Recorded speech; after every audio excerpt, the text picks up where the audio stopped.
Hey, welcome to the channel. This video is going to be about 6 months of ownership of the 2023 Tesla Model Y. We're going to talk about things that we like, things that we think could be better, and things that we do not like. Also, is this vehicle worth being number 1 in the world or number 2 in the US? Please subscribe down below to see more content on this channel, as well as videos coming up of my wife's thoughts on the 2023 Model Y. So, the things that we like about the Model Y are going to be the ride quality, the ride height, being up higher than the Tesla Model 3, sitting above, got a lot more ground clearance, you just kind of are sitting more upright. It's a more comfortable seating position. The ride also is really quiet, with dual pane windows here in the front seats. When you're on the interstate or on a highway, you really get a quieter experience while driving the car, which I think is really nice, coupled with the fact that it's all electric and you get no engine noise, although there is some motor noise. I think it's really nice. So check that off as a liked feature. The other thing that we really enjoy about this car, which has to do with both driving it as well as just using it, is going to be the interior space in the driver and passenger area. You know, you feel like you got more headroom, you're sitting up, you feel like you just have a little bit more space than, say, the Model 3 that we own.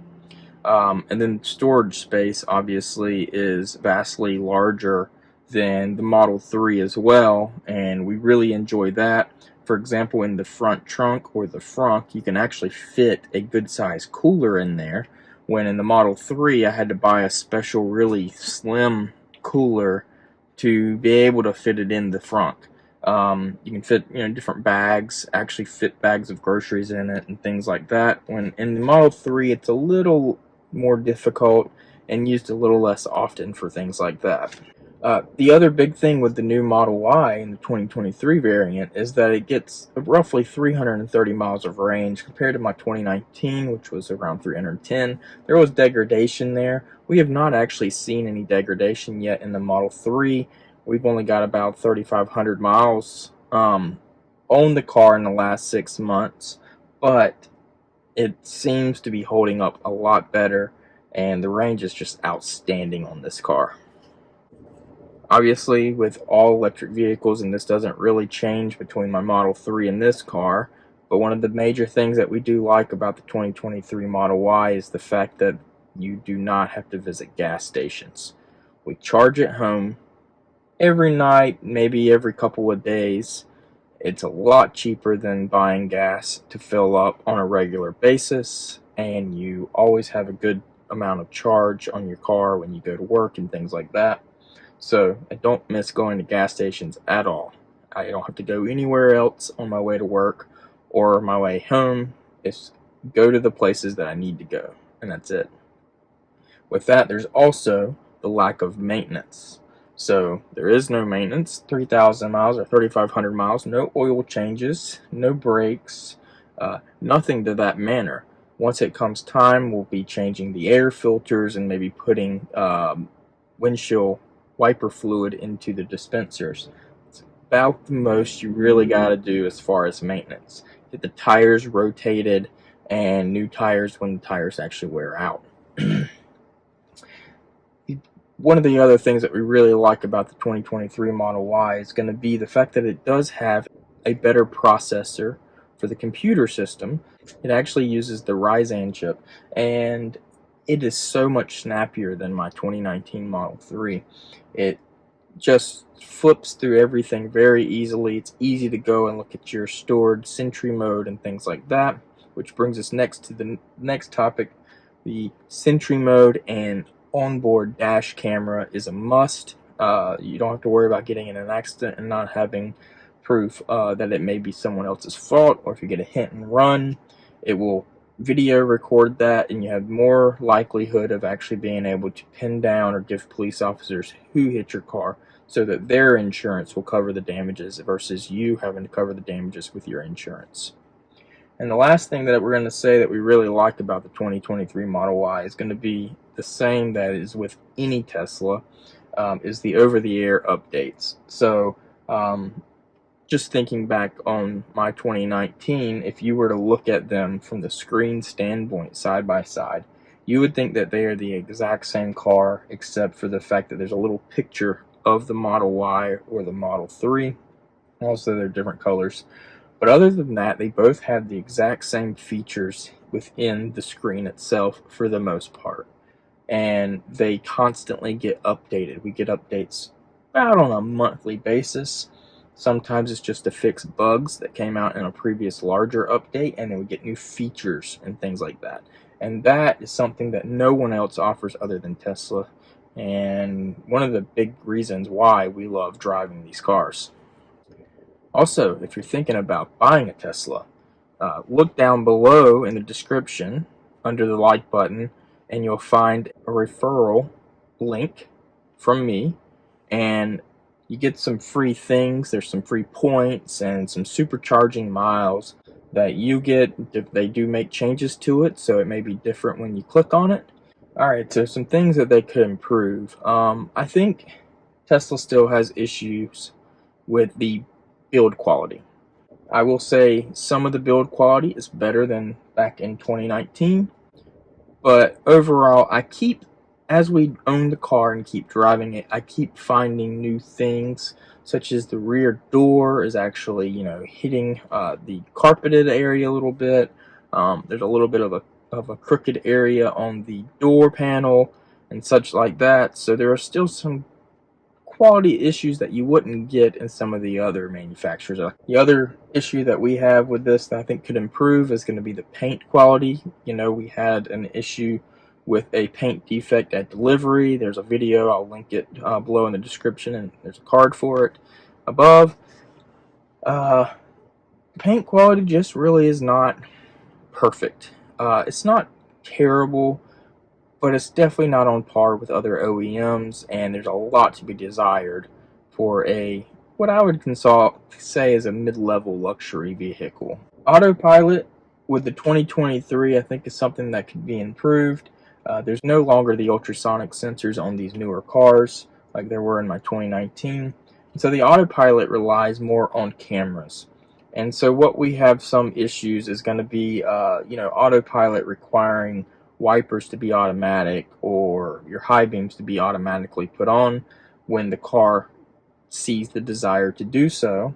So for example, we had autopilot running, which is a great feature when you're on road trips, but when it's sunny outside and autopilot thinks that there's a glare that the windshield wipers will fix, it will start running those windshield wipers on a hot sunny day. And that's something that is an issue, and I don't like that because it makes me not be able to use autopilot on my long distance travel, which I think autopilot is great for. But I don't want to damage my windshield and my windshield wiper blade, so then I have to turn it off. Now, to be fair, this is one of those issues that will be corrected in an over-the-air update. The other thing I could be improved on the Model Ys, period, is going to be that the front has a motorized actuator so that you could open it. You can actually open it from the app on your phone, but it just pops it, and then you have to go and lift it up. So I think it would be great if you could both lift it up and push a button to close it, kind of like the rear trunk does. It's a push button like any SUV where it automatically motorized open and motorized close. I think a great addition to the Model Y, or the Model 3 really, would be the fact that that front trunk could actually automatically open, and you push a button and it automatically closes. Things that we don't like. So just a few things actually that we don't like about the Model Y. The first is going to be the parking assist. So like I said earlier, there is no more ultrasonic sensors. It uses cameras for everything, and that includes parking assist, which is basically this little screen that comes up while you're parking close to things or backing in or coming just close to cones or anything. What it does is it uses the cameras to predict how far objects are away from the car. so that you won't hit them. And then it will, if you have the option selected, beep at you if you're getting close to impacting into something. What we've seen with the camera only version is that it is really inaccurate. I've had it where it said that the edge of my driveway, which was just grass to concrete, was an object, and it started beeping at me like I was running something over because I was backing up to the grass. Or, for example, there was a post that was down beside me and I was backing up, and it said it was several feet away when in reality it was just inches away. And if I believed it, I would have hit it. So I actually turned all of those notifications off because they do not work, and now I have to rely on myself to drive using the cameras and looking out the windows like you would with a more traditional vehicle. My Model 3 has ultrasonic sensors, and it works every single time and is extremely accurate. And that brings you straight to the next point of what we don't like, and that is the fact that Tesla is just cutting cost on these vehicles. I understand the need for gaining margin and making revenue, but they're making some of the best margins on these vehicles compared to any other automobile in the industry. And they keep cutting costs exactly like the ultrasonic sensors. Although I will say the 2023 Model Y did get comfort suspension, which is much nicer than what some of the earlier model years had, and it is more soundproof than some of the earlier model years. Next thing I don't really like about the 2023 Model Y is going to be, if you get the base version long range, it comes with aero caps, and they really are not a good looking aero cap compared to the Model 3, which I actually like. This is clearly a subjective opinion of mine, and others might actually like them, but that is something that we don't like. And then the next thing is going to be more of a dislike on Tesla in general, and it's not their fault, it is our state's fault, but the fact that there is no Tesla service center or dealership or any location at all in South Carolina, which means I have to drive out of state to buy my car, I have to drive out of state to get my car serviced, I have to drive out of state to have a service issue looked at. Now, to be clear, Tesla has done some things to get around this, such as mobile vans that will actually drive to your house, and that is a nice feature, but I still want a Tesla location in several areas of South Carolina. In conclusion here, the Model Y in 2023 has become the #1 selling passenger vehicle in the entire world. And just recently, here in the second quarter of 2023, it became the second best-selling passenger vehicle in the US, only behind the Ford F-150. That is a huge accomplishment. The Model Y is selling like hotcakes. I see them every single day, multiples of them around me every time I drive. It's either a Model 3, Model Y, or Model S that I see driving around, mostly Model Ys. So they clearly have done exactly what they set out to do, which was to make a car that is for the masses, and it's being purchased by people all over the world more than any other vehicle that is manufactured. And it will be soon #1 in the US, above the F-150, which is also a good choice, and they have the Lightning all-electric if you're looking into that. Hands down, I'm super satisfied with the Model Y. I'm super satisfied with driving an electric vehicle. I recommend it to anyone that's driving an internal combustion vehicle currently to think about looking into switching over to an EV. You won't regret it. Get a charger put into your house, a level 2, which is 240 volts, and you'll enjoy it a lot. Again, if you liked the video, please like. How about subscribe so you can see when I come out with new videos. There's some links down in the descriptions for some Tesla accessories, where I actually do get a little bit of a percentage of the purchase for sending you to their site if you use the link below.